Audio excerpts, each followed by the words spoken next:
सब्बपापस्स अकरणम् कुशलस्स उपसम्पदा सचित्त पर्योदपनम् एतं बुद्धानं शासनम्।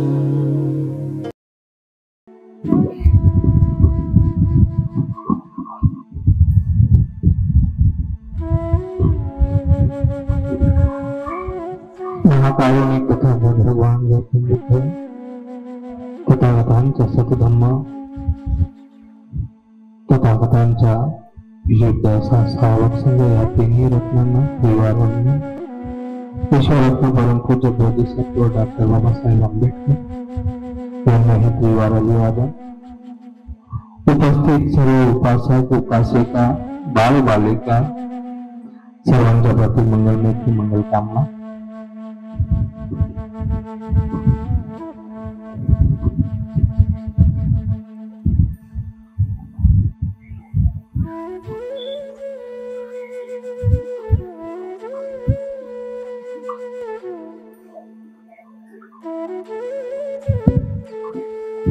आजचा जो विषय आहे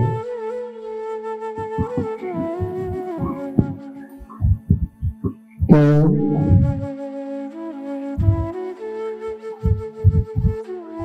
महिलांवरती जी आपत्ती येते, जे दैन्य जे दुःख त्यांच्या वाट्याला येत होतं किंवा येत असते आणि एवढं कधी कधी असह्य असं दुःख ज्या स्त्रियांच्या वाट्याला आलेला आहे आताही येते। अशा दुःखी दुर्बळ मातांना तथागतांच्या करुणमय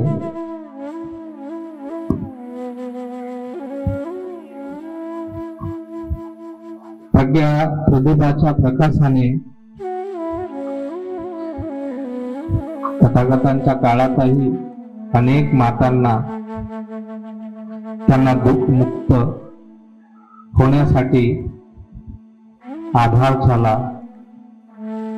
आजही आहे। आणि तथागतांच्या या प्रज्ञामय प्रकाशामुळे त्यांच्या या करुणमय ज्ञानामुळे भविष्यातही अनेक मातांचा असा दुःख दैन्यातून आपत्तीजन्य स्थितीतून निश्चितच भविष्यातही अनेक माता दुःखमुक्त होतील।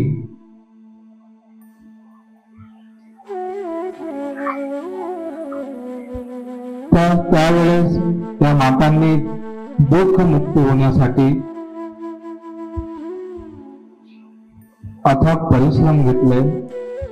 तथागतांनी सांगितलेल्या सिद्धांताला आपल्या जीवनात आत्मसात करून त्यानुसार त्या मार्गावर चालून अनेक माता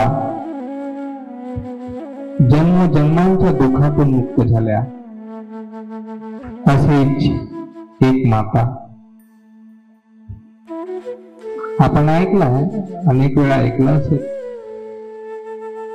ऐकतो आम्ही आणि त्यांच्याकडून आम्हाला जो बोध मिळते तो ऐकताना बरा वाटते, पण नंतर कालांतराने आम्ही त्याला विसरून जातो आणि एक कहाणी म्हणून फक्त लक्षात ठेवतो। तो लक्षात न ठेवता त्यांच्या जीवनात ज्या प्रकारे त्यांनी ज्या दुःखाचे संघर्ष केलं आणि भगवंताच्या संपर्कात येऊन कशा प्रकारे त्या मुक्त झाल्या, आपणही त्या प्रकारे कसं सर्व दुःखातून मुक्त होता येईल आणि सबळ होता येईल, स्वयं स्वामिनी होता येईल, परतंत्रात न राहता स्वातंत्र्य जीवन कसं प्राप्त होईल आणि या जीवनाचं कसं सार्थक होईल, आपण ते विसरून जातो. काही क्षणापुरतं ते आपल्यासाठी एक प्रकारची कथा असते, ऐकायला बरं वाटते, काही वेळासाठी मनोरंजनही होते, कुणाकुणासाठी बुद्धिविलास असते. पण धम्मातल्या जे काही पात्र आले आहेत ते बुद्धिविलासाचे नाहीये, ते बोध घेण्यासाठी आहेत. त्यांच्याकडून बोध घेऊन आम्ही या जीवनामध्येही आम्ही आपल्या दुःख दौर्मनुष्यातून दैन्यातून बाहेर निघता येते, आम्हाला आमच्या दुःखातून मुक्त होता येते, स्वयं आम्ही परमसुख आम्ही प्राप्त करू शकतो अशा मातांच्या प्रेरणेमुळं. तसेच एक दुःखमयी मातेची कहाणी, तिच्या पूर्वी जन्माचं नाव अजून तरी लक्षात आलेलं नाही आहे किंवा वाचनात आलेलं नाही आहे, पण ती राजगृहामध्ये जन्माला आली होती, मोठ्या श्रेष्ठीच्या इथे जन्माला आली होती. राजगृहात अनेक श्रीमंत असे श्रेष्ठी होते. श्रेष्ठी म्हणजे समजलं ना तुम्हाला, श्रीमंत लोक, खूप श्रीमंत धनाढ्य लोक जे राहतात. जसं आता आमच्या देशातले धनाढ्य लोक कोण आहे तुम्हाला माहित आहे, मोठे मोठे नाव, त्या प्रकारे त्या राज्यातले ते धनाढ्य लोक. कसल्याच प्रकारची कोण्या गोष्टीची कमी नाही, सर्व गोष्टींनी संपन्न, राजशाही थाटासारखा वागणार. तर अशाच एका श्रेष्ठ कुलामध्ये एक कन्या जन्माला आली. कन्या जन्माला आल्यावर ती वयात आली. त्यांच्या इथे अनेक नौकर चाकर काम करणारे होते, अनेक सेवक सेविका होत्या. तर त्यांच्याच घरी एक सेवक होता. तो सेवक तरुण होता, पाहायला देखणाही होता. तर या कन्याच्या त्या सेवकांवरती मन आलं. दोघेही एक दुसऱ्याला प्रेम करायला लागले.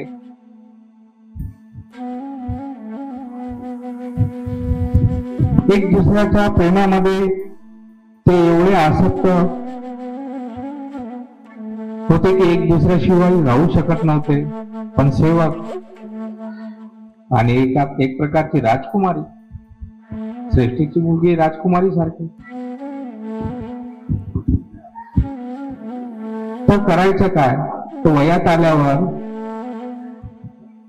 त्यांच्या प्रेमाबद्दल गुप्त प्रेम चालू होतं. मुलगी वयात आली होती. तिच्या वडिलांना तिच्या लग्नाची चिंता झाली की मुलगी वयात आली आहे, तर त्यांनी त्या मुलीसाठी वर शोधणं सुरू केलं.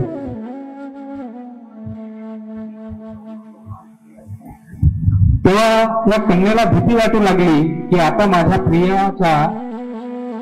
प्रियाशी माझ्याला वियोग होणार आणि मी या वियोगाला सहन करू शकणार नाही.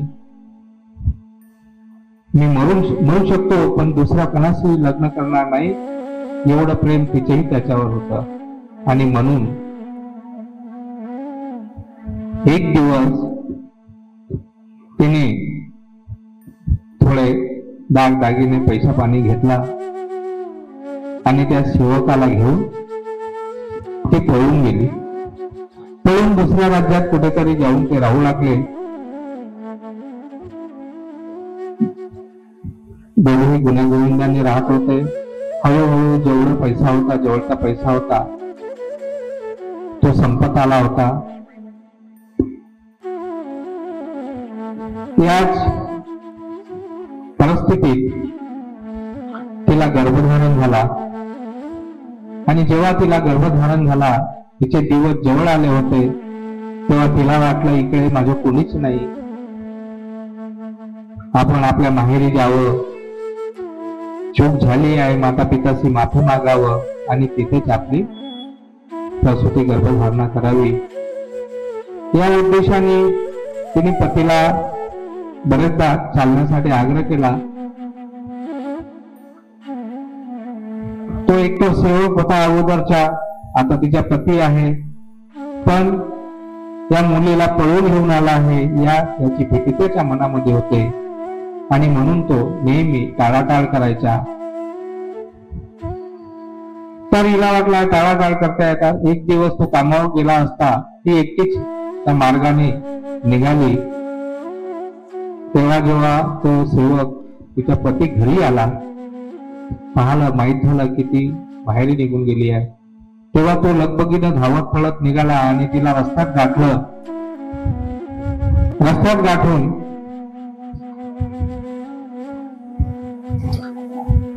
त्यावेळेसच तिला कसा बसा समजाव करून त्यांनी परत आणला. मुलगा झाला आणि पुन्हा ते गुन्हेगारांना राहू लागले. असं करता करता काही काळानंतर पुन्हा तिने गर्भधारण केला, दुसरा गर्भधारण केला. त्यानंतर पुन्हा अशीच घटना घडली की अनेकदा त्यांना आग्रह केल्यावरही तो भयामुळे तो काही तिच्यासोबत जाऊ शकत नव्हता आणि टाळाटाळच अगोदर प्रमाणे करत राहिला. तेव्हा ती अशीच पुन्हा एकटीच निघून गेली. बाळाला भरलं. अगोदर जो एक बाळ होता 2 वर्षाचा, त्याला जवळ धरलं आणि त्याला घेऊन ती त्या मार्गाने त्या जंगलातून निघाली. तो पुन्हा घरी आला. पाहायला माहित झालं की ती निघून गेली आहे, बाहेर जात आहे आणि आता तिचा गर्भ पूर्ण होण्याचा वेळही आलेला आहे. आणि असा विचार करून तोही तिच्या मागे धावपळ करत निघाला. मधात रस्त्यात गाठलं, पण अचानक तेव्हा जोराचा पाऊस सुरू झाला. विजा कळायला लागल्या होत्या, विजा कळकत होत्या आणि मेघ भयंकर असा आवाज करत होता. वरून धोधो पाऊस पडत होता आणि त्याच वेळेस तिला प्रसव वेदना झाल्या आणि त्या प्रसव वेदनेने ती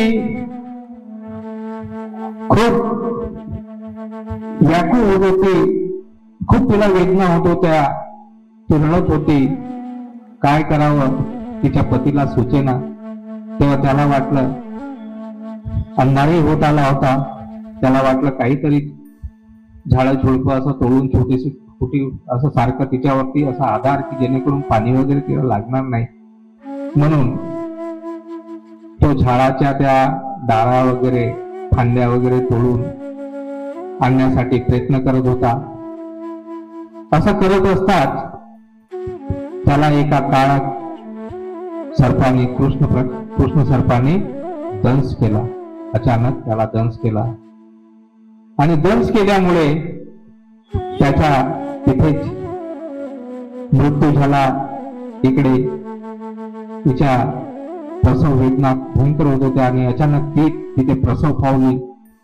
प्रसव पावल्यानंतर ती बेशुद्ध झाली. बेशुद्ध झाल्यावर ती तिथेच पळून राहिली आणि पहाट होत आली होती आणि पाऊस थांबला होता. ती होशात आली. होशात आल्यावर पहिलं 2 वर्षाचे जे बाळ होतं त्याला जवळ घेतला. आता प्रसव झालेला जन्माला आलेला अभ्रक बाळ त्याला जवळ घेतलं आणि पती रात्रभर आला नाही, कुठे आहे म्हणून पतीच्या शोधामध्ये आजूबाजूला ती शोध करत राहायला लागली. तेव्हा शोध करता करता तिला एका ठिकाणी तिचा पती तिला मिळाला. शरीर पूर्ण निळं झालं होतं प्राण अखेरू झाले होते, मृत्यू पावला होता.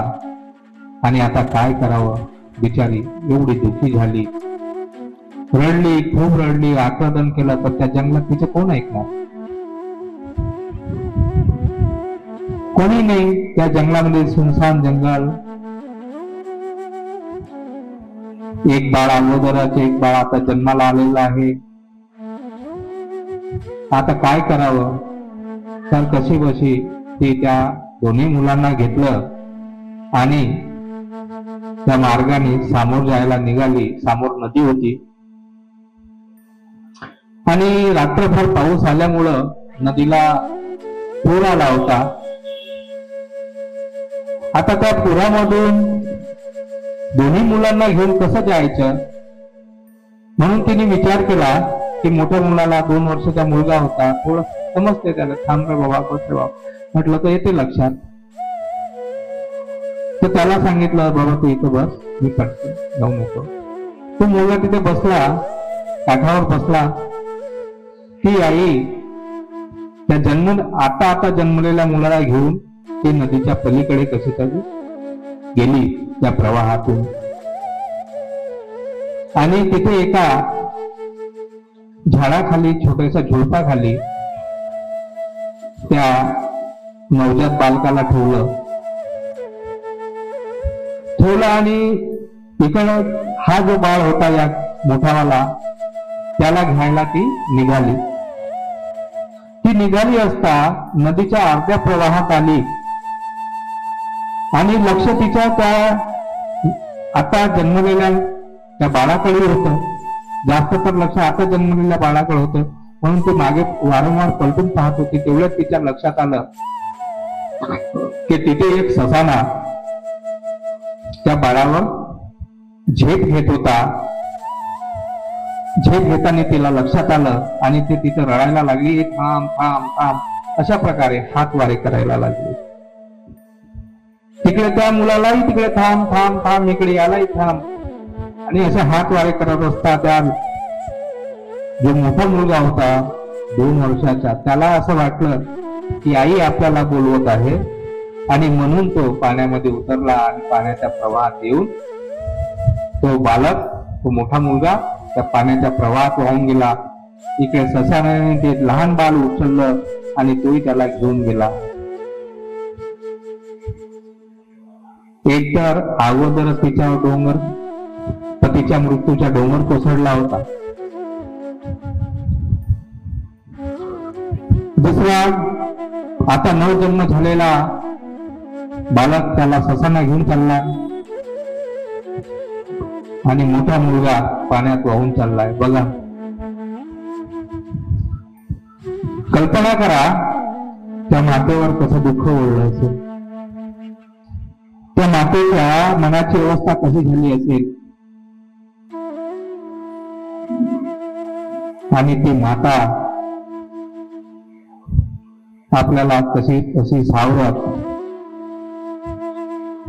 पुन्हा आपल्या माहेरच्या रस्त्याने निघाली. तिला वाटला एवढा मोठा प्रसंग माझ्याशी झाला आहे, आता माझं कोणी सहारा राहिला नाही. चला, माता पिता तरी आता अशा दुःख व्यवस्थित मला सहारा देतील. आणि म्हणून ती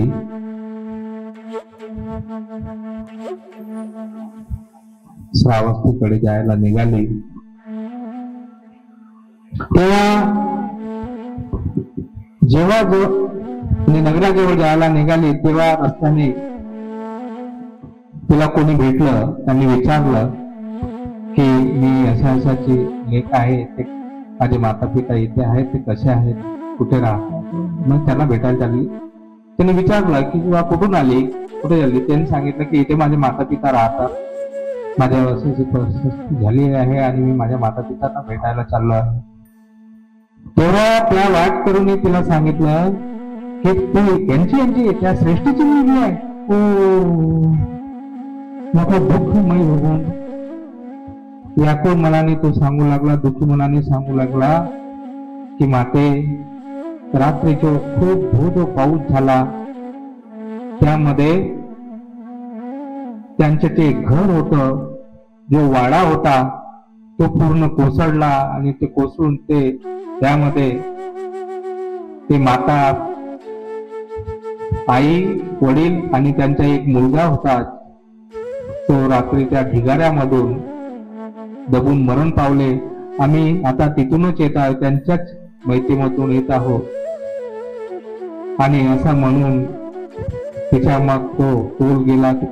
ते समशानात धावत गेली. गेल्यावर पाहते की 3 चिता जळत आहेत. एक भाऊ आहे, एक माता आहे, पिता.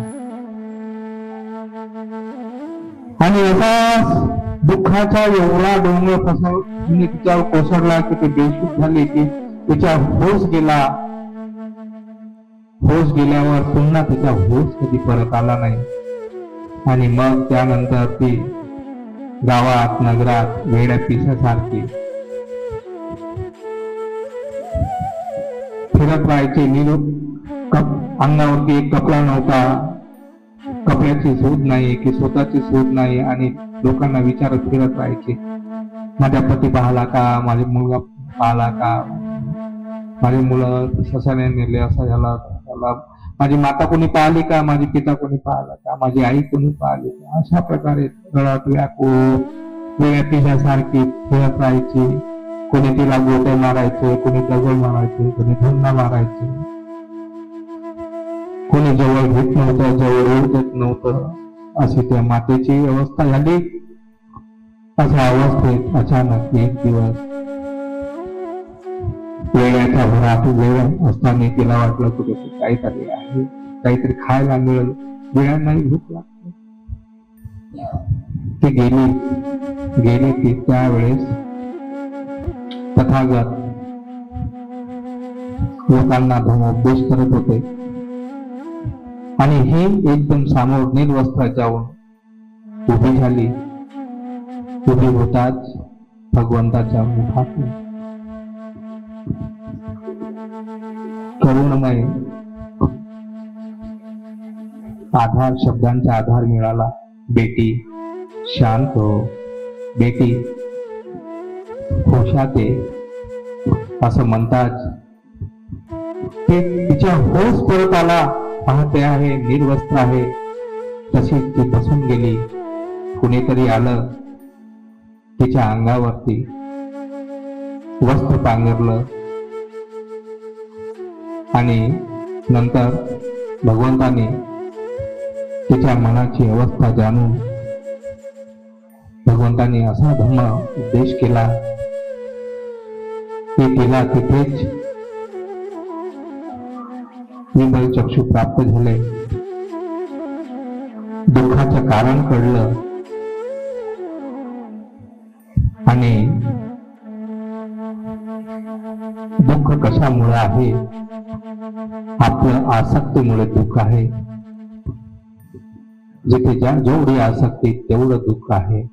आणि भगवंतांनी सांगितलं की बेटी, या जगात कुणी माता, पिता, बंधू, सखा, पुत्र, कलत्र कोणीच कुणाचे नाहीये. सर्व एक दुसऱ्याला दुःख देणारे आहेत. ज्यांच्याशी प्रेम आहे, आसक्ती आहे, जिव्हाळा आहे, त्यांचा वियोग त्यांच्या दुःखामध्येच, त्या वियोगाच्या दुःखामध्येच परिवर्तित होतो. तो वियोग दुःखामध्ये परिवर्तित होतो. ती आसक्ती दुःखामध्ये परिवर्तित होत असतो. आसक्ती दुःखामध्ये आसक्ती समावलेली आहे. म्हणून या आसक्तीला ओळख. या आसक्तीतून बाहेर निघ, हे दुःखाचं मूळ कारण आहे. या जगात कोणी कुणाचं नाही. आताही येतो नातो, कोणी नातो करुसिया, आताही येतो गती. भगवंतांनी शब्दाचा आधार दिला, करुणा केली, दया केली. ती होशात आली आणि लगेच भगवंताला तीवार वंदन केलं. याचना केली की भगवंता, आता माझे इथे कोणी नाही. तुमच्या धम्मामुळे मला जे असीम दुःख झालं होतं, माझा होश गेला होता. भगवंत, मी आता होशात आलेली आहे. मला आपल्या संघात प्रवचित करा, भिकुनी संघात प्रवचित करा, मला चिवर द्या. आणि भगवंताने अशा प्रकारे तिची ती चिवराची व्यवस्था केली. ज्या मोठ्या भिक्षुणी होत्या त्यांच्याकडून त्यांना प्रवचित केलं आणि ती भिक्षुणी झाली.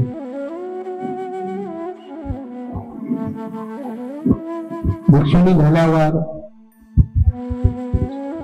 तथागत भगवान गौतम बुद्धांनी जो शील समाधी प्रज्ञेचा जो मार्ग सांगितलेला आहे, जो मुक्तीकडे घेऊन जाणार आहे, अथक परिश्रमाने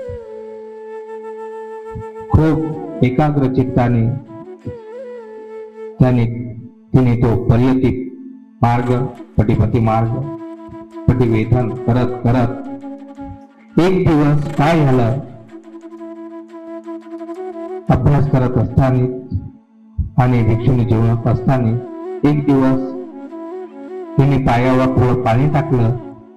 समोरच्या भागाला ते पाणी थोडासा उतार, हलकासा उतार होता. ते पाणी थोडस समोर गेलं आणि तिथे जिरून गेलं. तिने पुन्हा पाणी टाकलं पायावर दुसऱ्यांदा, पुन्हा थोडं समोर, त्याच्याही थोडस समोर गेलं, तेही पाणी तिथे जिरून गेलं. त्यानंतर पुन्हा तिसऱ्यांदा तिने पायावर पाणी टाकलं, ते थोडस समोर गेलं आणि तेही जिरून गेलं. आणि तिच्या अंतःचित्तामध्ये अजूनही की माझे कुटुंब गेले, मुलगा गेला, पती गेला, आणि अजून अनंत झाली नव्हती पण पथावर होती. तर तिला वाटलं की जीवन असंच आहे. कोणी जसं पाणी अगोदर टाकलं थोड्या जागेवरच जिरलं, कोणी थोड्याच वेळात मरण पावते, कोणी काही काळाने मरण पावते, कोणी थोडस त्यानंतर लांब वय घेतल्यावर मरण पावते, पण मरण पावते. सर्व इथं अशाच प्रकारचे आहे, उत्पन्न होते आणि काही वेळाने नष्ट होऊन जाते. तर सर्व या प्रकारेच नष्ट होतात. जसा या प्रवाह थोडासा वाढला, नष्ट झाला, समोर पुन्हा पाणी टाकलं, थोडा प्रवाह थोडासा वाढला, पुन्हा तोही नष्ट झाला, नंतर पाणी टाकलं, पुन्हा थोडा प्रवाह समोर गेला आणि नष्ट झाला. लक्षात आलं तिच्यावाला की हे जीवन असंच आहे, कधी ना कधी अशाच प्रकारे हे नाश पावणार आहे. आणि म्हणून ती अधिकच जीवाने भगवान बुद्धांच्या सांगितलेल्या मार्गावर अभ्यास करायला लागली. पण तेव्हा ती संघामध्ये राहून अभ्यास करत होती. आता तिला वाटलं की भगवंताचा हा जो सांगितलेला अभ्यास आहे, हा इथे माझ्या आता अनेक भिक्षुणी असल्यामुळे चर्चा मर्चा होते आणि एकांतवास मला मिळत नाही आहे, माझ्या चांगल्या प्रकारे अभ्यास होत नाही आहे. आणि म्हणून तिने आपल्या आचार्य या मोठी भिक्षुणी असेल तिच्याकडून तिने रजा घेतली, भगवंताकडून रजा घेतली आणि एकांतवासामध्ये जाऊन ती तपायला लागली. एक छोटीशी कुटी होती, त्या कुटीमध्ये ते राहत होती, एकटी राहत होती.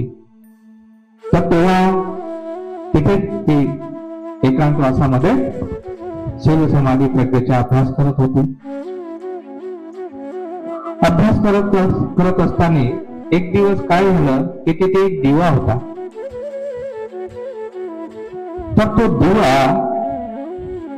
ती ज्योत ती थोडी कमी होत होती. अगोदर कशी ते चिंदीची ज्योत हे राहायची आणि ते कधी कधी वरून जळून जायची, राख पाहिजे तर तिला कधी कधी असे सुईनं वगैरे असं वर सारखं व्हावं लागत होतं.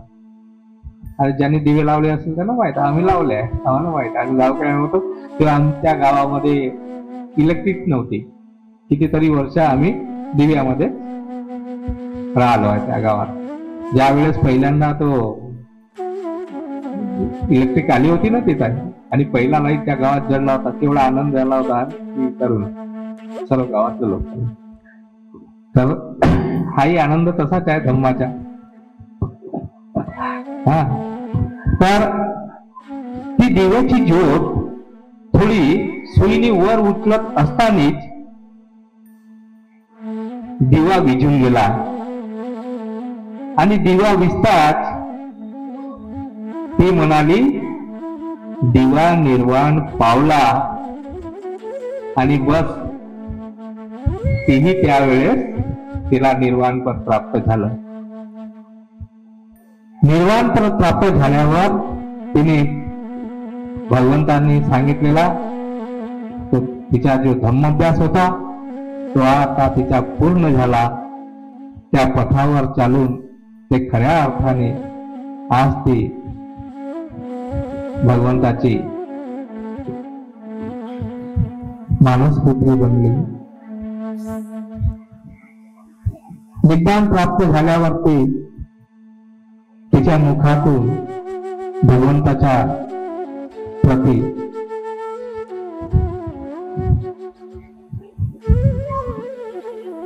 अशी कृतज्ञता प्रकट झाली की माझ्यासारख्या दुःखीत असीम दुःखात असणाऱ्या होस दिलेल्या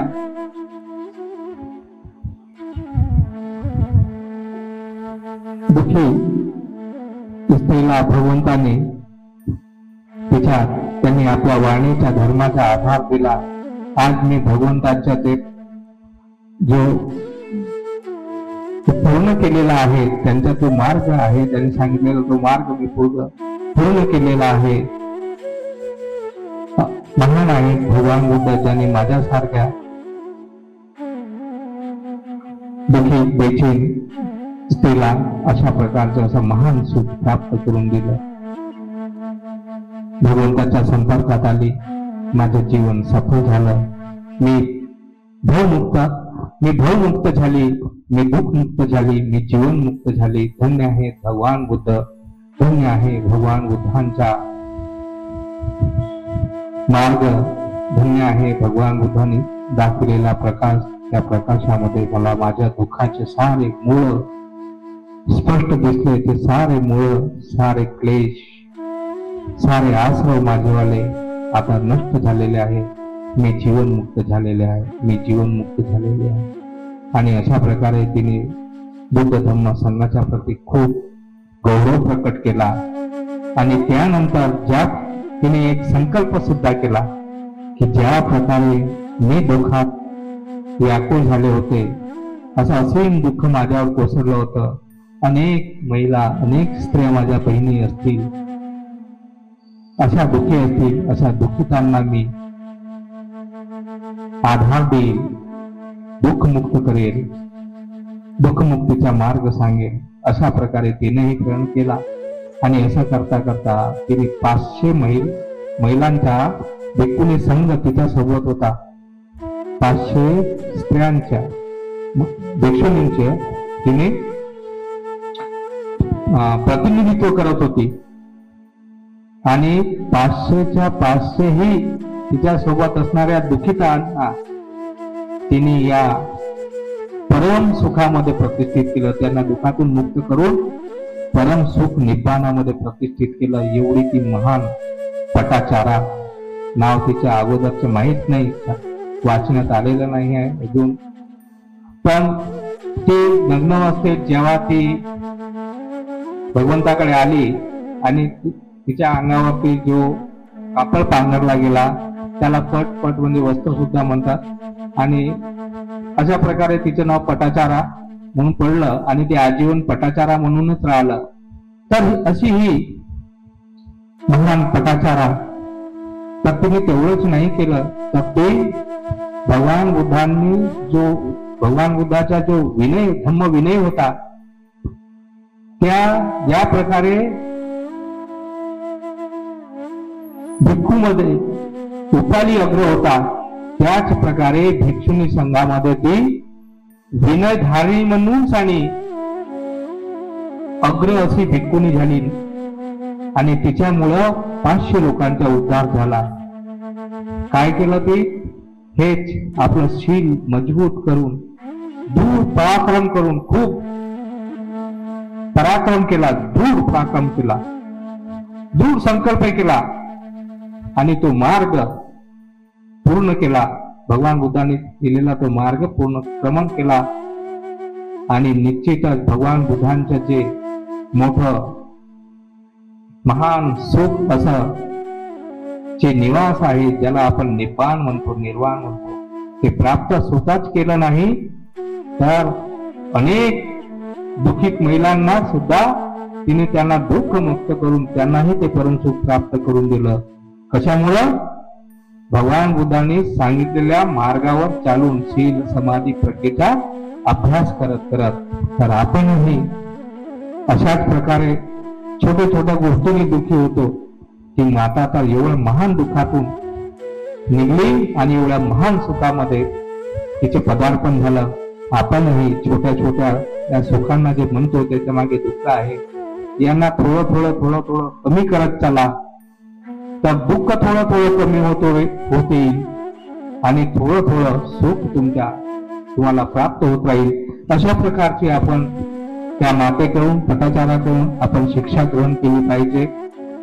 तिचे अनुकरण आपण करण्याचा सर्व मातांनी प्रयत्न केला पाहिजे आणि त्यांनी आपलं दुःखमुक्त, जीवनमुक्त होण्याचा प्रयत्न करून आणि परमसुखाच्या, धर्माच्या, निब्बाणाचा लाभ घेतला पाहिजे. अशा प्रकारचीच कामना करतो.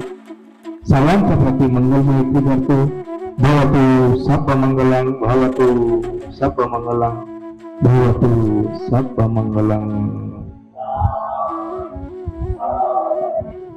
सुखो मंगल, सर्वांचं मंगल हो, सर्वांचं कल्याण हो, सर्वांची स्वस्थ मुक्ती हो, स्वस्थ मुक्ती सुखी.